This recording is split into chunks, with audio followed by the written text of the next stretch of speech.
Hello guys, welcome back to my YouTube channel. My name is Mike Mathuke E and this is my programming series. So far we've been looking at various concepts in Python and in C++ programming languages, and today we'll be looking at input and output.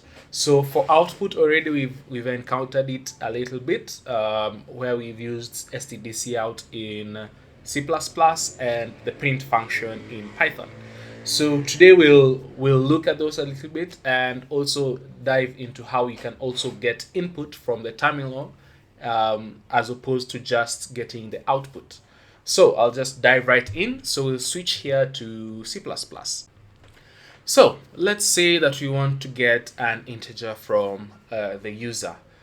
We just want them to print, let's say, a number between 1 and 10, to choose a number between 1 and 10. So how would you do it? First of all, you declare the integer where you want to store the number. So I'll just call it input so that we are clear on what it is. So in this case, we do not need to assign a value to this since we are expecting that the user is the one who will give us the value. So at the moment, we're just declaring this variable. So next, we'll go to we can put a prompt, so we can print enter a number between 1 and 10. So stdc out the way we are used to it. So remember, you also have to put these two, let me call them less than signs, that way it's more easy to know. So two less than signs, and then now we print our value. So in this case we are putting a string in double quotes, and we tell the user enter a number between 1 and 10.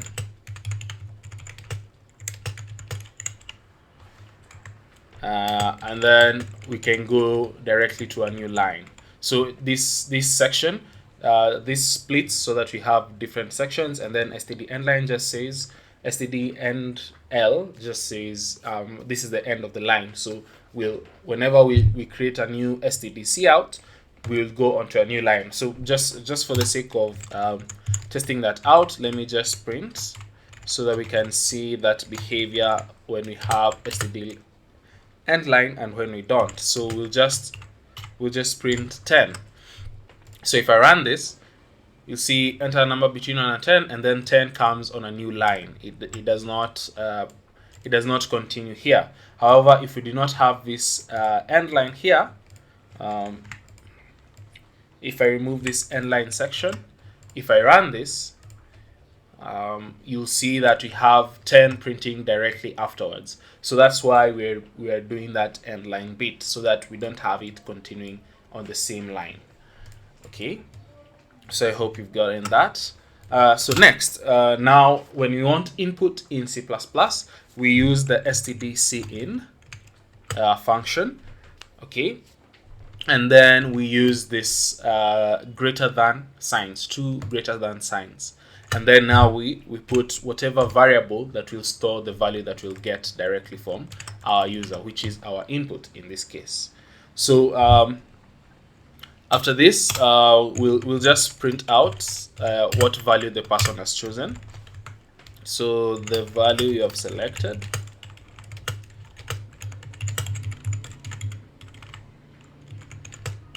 is, and then now I'll show you another thing when you're using cout. So in case you want to add another variable or another line, another separate line, you can add it.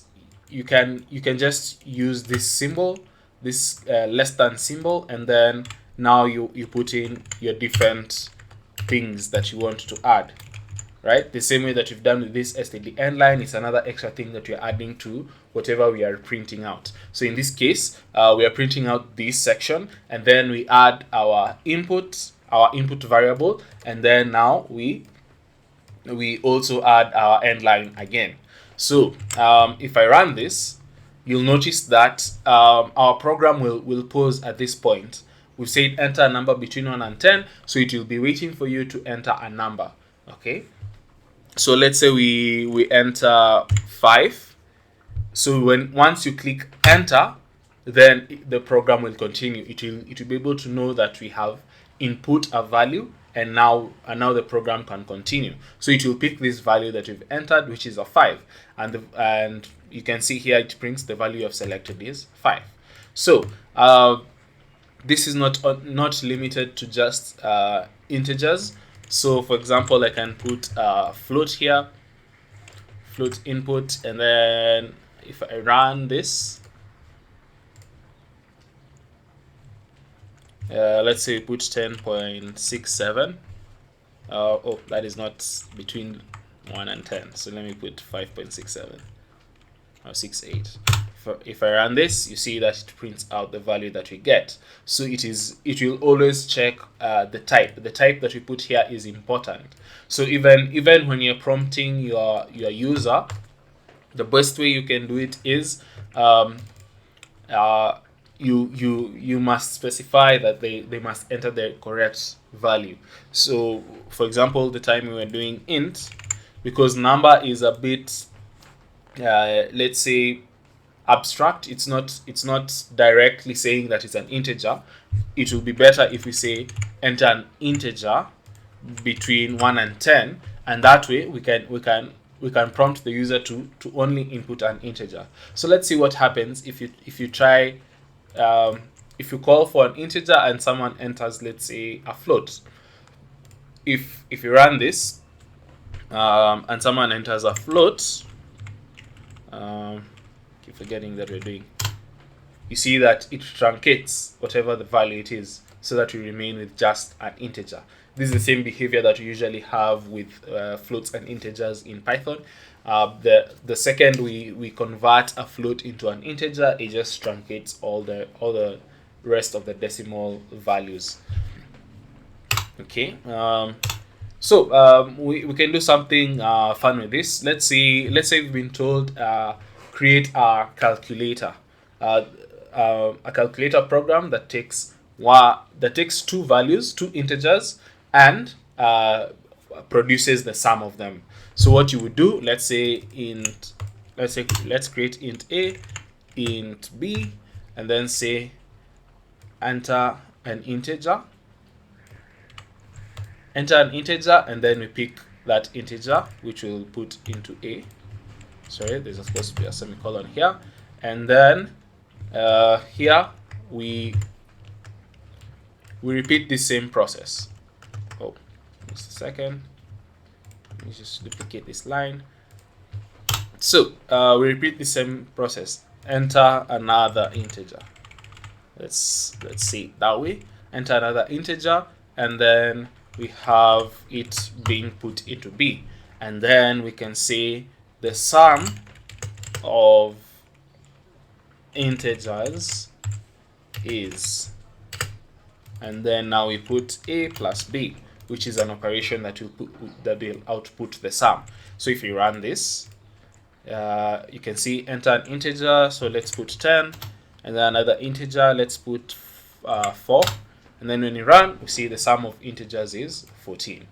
Okay, so let's look at how we can also do this in Python. So in Python we already have print function, which we've been using, but for today we'll use input function so that you can get input. So for example, let's create our value variable, and then in order to get our input, we say input, and then we can put a prompt. For this, we can specify a prompt right here within the function itself. So we can say enter an integer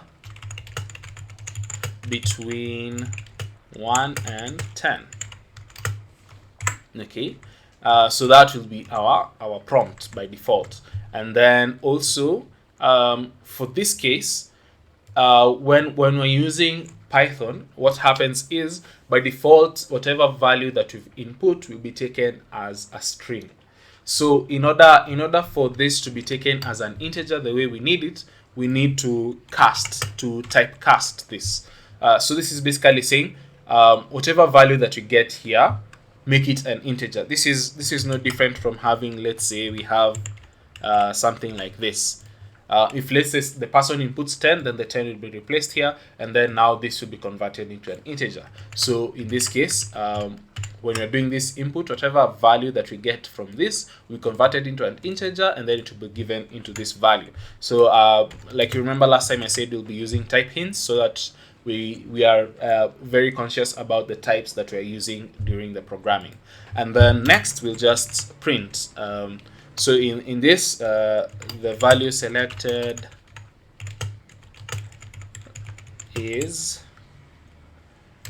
so in this one, rather than when you're doing the print value, we'll just separate them using using a comma. They're just a couple of parameters. So we'll just have the first value, and then we'll have the first string, and then whatever values that follow afterwards. So this comma is kind of the replacement for the less than values that we have in stdc out.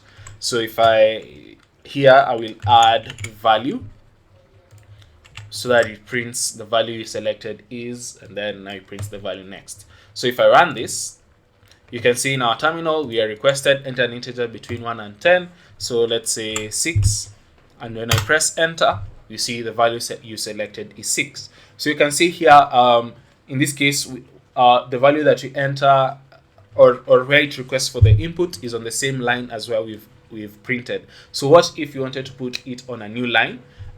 We usually have this. So if I come back here, we usually have this /n. So /n means start a new line. So it will print that enter an integer between 1 and 10, and then print a new line. So we'll find ourselves in a new line. So if I try to run this, let me just clear this. If I run, you'll find that our caret, our cursor is here at the bottom of the line. So if I press enter, we get the value that we've printed. So that's one thing that you need to note for this. For Python also, there's some string formatting that we can do. So for example, let's say we are getting a float here. We are expecting a float. Enter let's say a number.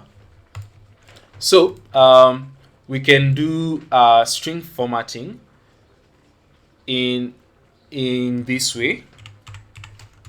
So we can do f, when before our line, we can do f to say that this will have some formatting in it, and then here we can use the curly braces to have our value.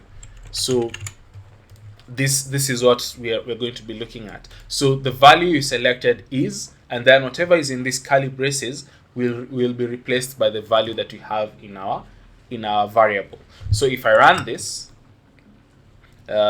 it's requesting for a number. So when you print 6 and run, the value you selected is 6. So you see in this case it comes as 6.0 simply because we chose float as our value. It is not an integer anymore, it's a float, so that's why it's printing as with that decimal point. So I hope you've gotten to learn something today when it comes to input and output in both Python and C++. I hope to see you next time. I hope you're learning, and please share any comments, any suggestions that you have for lessons that you can do, any concept that you like us to go through. Please share. I'll be here ready to teach you. See you next time.